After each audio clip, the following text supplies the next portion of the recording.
In front of me is BLACKVIEW Tab 16 Pro, and today I would like to show you how you can set up Face Unlock. Begin by launching Settings and clicking on Security section. Then tap on Face Unlock and enter your current screen lock. To tap on I agree at the bottom right corner.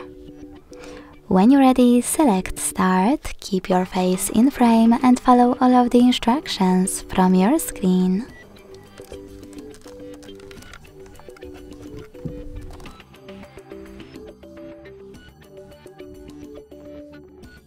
Then select Done. So now, when I switch off my screen and turn it back on,